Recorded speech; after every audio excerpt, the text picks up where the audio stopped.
this lesson we are going to review rationalizing the denominator.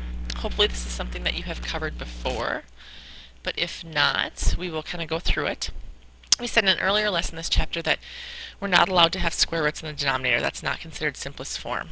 So what we're going to do to get rid of those square roots is we have to find something we can multiply by in order to get rid of that square root. So I'm going to, if I multiplied the square root of 14 times the square root of 14, in the denominator I'd have the square root of 196. What is the square root of 196? It's 14. When I have a square root, multiplying it by itself will, in our minds, cancel out that square root. So I would always take it times itself, and that's just with square roots of numbers. So if I do that to the denominator, I multiply by the square root of 14, I have to also multiply the numerator by the square root of 14. So I would take negative 4 times the square root of 14, which would just be negative 4 root 14, and then I'll bring that down. I would look to see if the square root of 14 breaks down. For example, 1 and 14, 2 and 7. But since it doesn't, I'm going to think this is my final answer. A lot of times people will box this in, but we forget that we have rules for reducing fractions. So when I do this, this is actually not my final answer. I'm going to come over here, and you have to think of this as the fraction negative 4 fourteenths. That's really what's still there, even though we have the square root of 14 in there. If I have the fraction negative 4 fourteenths, I'm going to reduce that by dividing both of these by 2. I don't touch what's under the square root. Can't touch. The only thing we can do is break it down.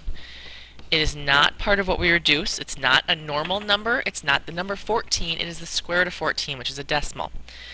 So we are not reducing it with the 4 and 14. So my answer would be negative 2 root 14 over 7.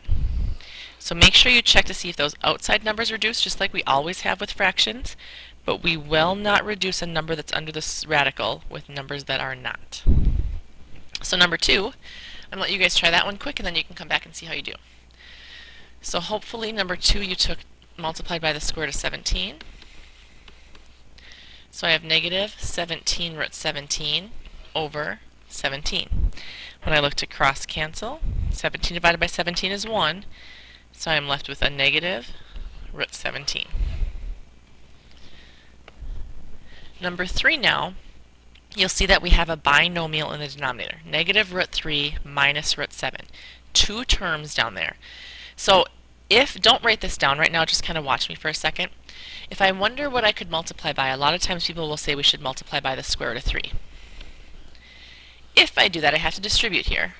So I'd have square root of 9, which is great, right? That's a 3. I'd have a negative. Let's make it negative. And then I'd have minus the square root of 21. Well, now I still have a square root in the denominator, right? So let's get rid of that. Let's multiply by the square root of 21.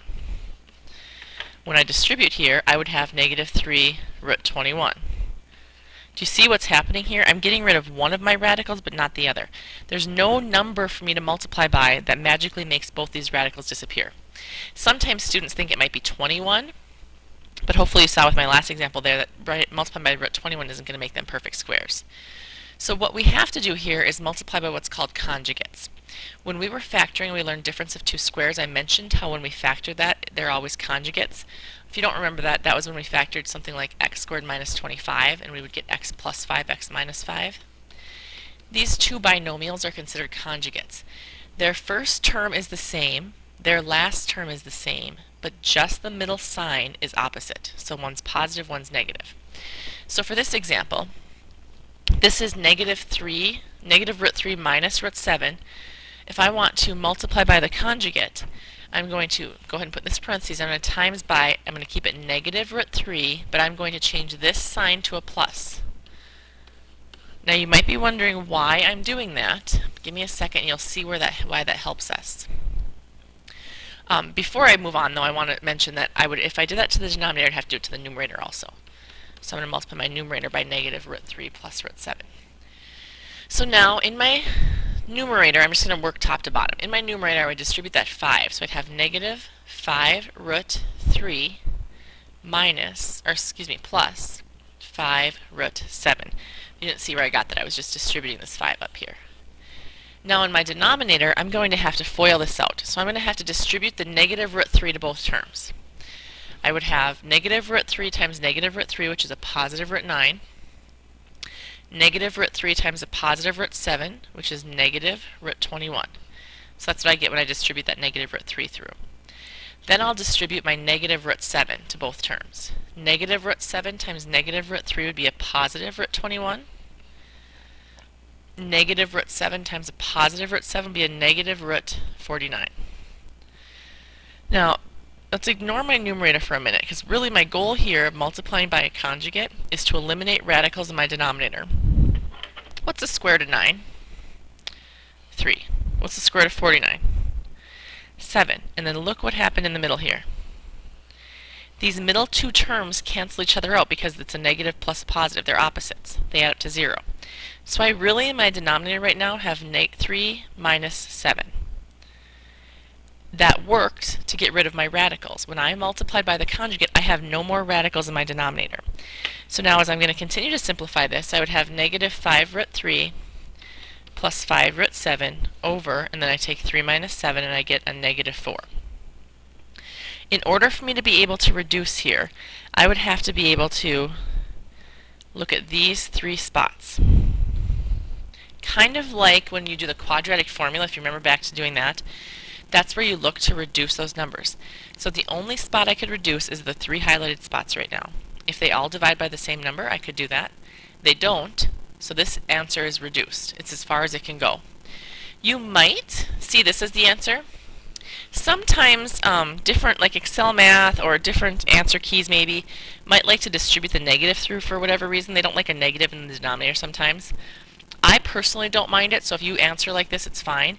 But you might also see these numbers both being divided by a negative. So it'd be 5 root 3 minus 5 root 7 over 4. Notice how it's just the opposite of what it said up there. Either answer works, and I'd like you to be able to recognize that both answers are correct. So let's try number 4.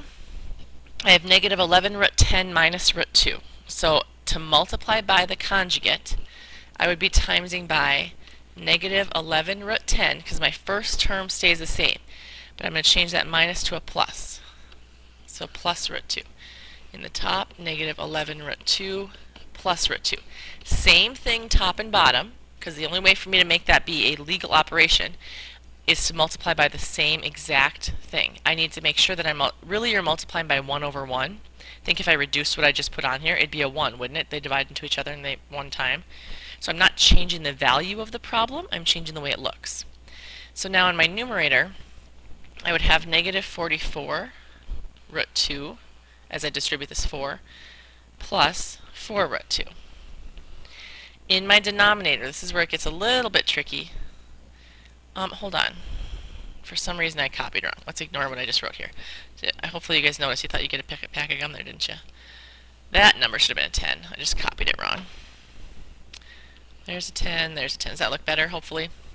So now as I distribute my 4 in the numerator, I would have negative 44 root 10 plus 4 root 2.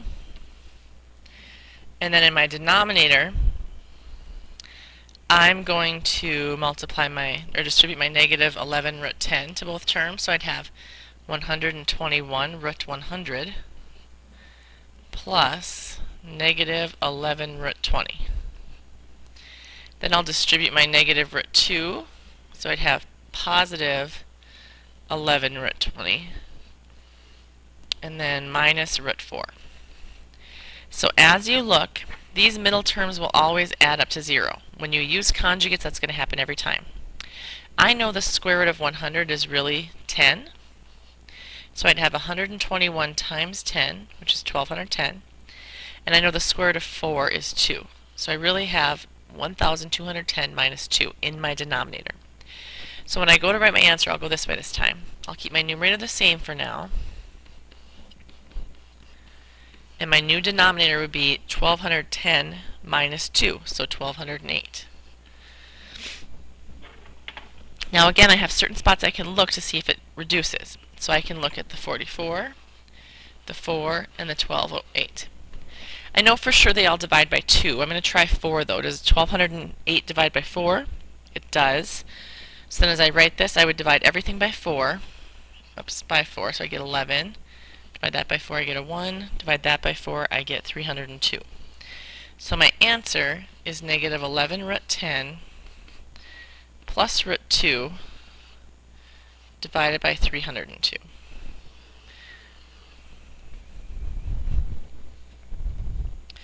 Hopefully, if you've done those before, some of you have and some of you haven't, depends on where you had algebra, that makes sense to you and you kind of recall that information. If it's brand new to you, you might need a couple more problems tomorrow in class we'll do together, and it'll help make more sense. Number 5 then is the first one where we have a variable in our denominator. So same idea, I'm going to multiply by the square root of x to eliminate the square root of x. So I'm going to take times both top and bottom by root x. In my numerator, that would be negative root 3x. In my denominator, if you think of it, it'd be the square root of x squared, and when we take 2 divided by 2, we get a 1. So it's just an x. That's as far as I can go. A lot of students really try hard to cancel these out. They want those to go away. We can't cancel things that are under a radical and aren't under a radical. They have to be in the same spot. So since they're not both under there, you can't cancel them, and this is your final answer. Number 6 then, this one gets a little bit trickier because now I have the square root of x to the 5th in the denominator. And if I multiply by the square root of x to the 5th, it will work. So it does work to do it that way. But then I end up with a lot of reducing later. So I'm going to try, if you think back to how we divide, or how we take square roots of variables, the square root of x to the 10th, let's say, that's x to the 5th, right? The square root of x to the 16th, that's x to the 8th. So I really just need to change this exponent to be an even number, and it's going to work out for me. Well, what could I multiply by to make that become x to the 6th? Because I can't make it smaller. I'm not going to divide something out. I'm going to multiply to make it bigger so it's a perfect square. If I multiplied by the square root of x, top and bottom, in my denominator, I would have 7 times the square root of x to the 6th. Because when you have two x's, you add those exponents when you're multiplying x to the 5th times x to the 4th. Now in my denominator, I'm just going to come over here and work with that, I would have 7, and then I'd actually divide that out. 6 divided by 2, I'd have 7x cubed. So I did eliminate my radical in the denominator. To take care of my numerator, I would have negative 10 root 10x. Square root of 10 doesn't break down, so I'm not going to do anything else with that. So that's going to be my final answer. One more check to see if I can reduce the numbers out in front, the 10 and the 7, and I can't. And remember, we can't touch things that are under the radical with things that aren't. So that is my final answer. Number 7, you'll see that we also have a radical with a variable and number in the denominator. One of the nice things about this is, since they're both under the radical, remember we could reduce these, and that's going to help you if you remember those rules. This is like writing it as 15 over 5q and the radical over the whole thing. So I can reduce this into the square root of 3 over the square root of q.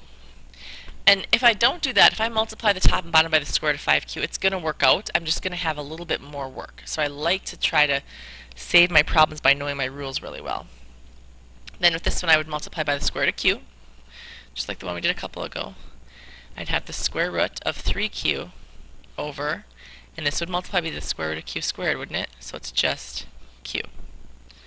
Final answer.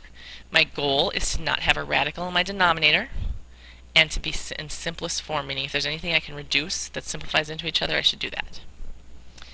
So same idea with number 8. I'm going to make one big problem here and see what I can reduce before I do too much work. So with this one, I would say, how many times does 3 go into 108?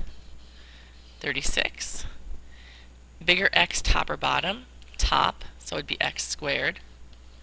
Bigger y top or bottom? Bottom, so it would just be y. So I now have the square root of 36x squared over the square root of y.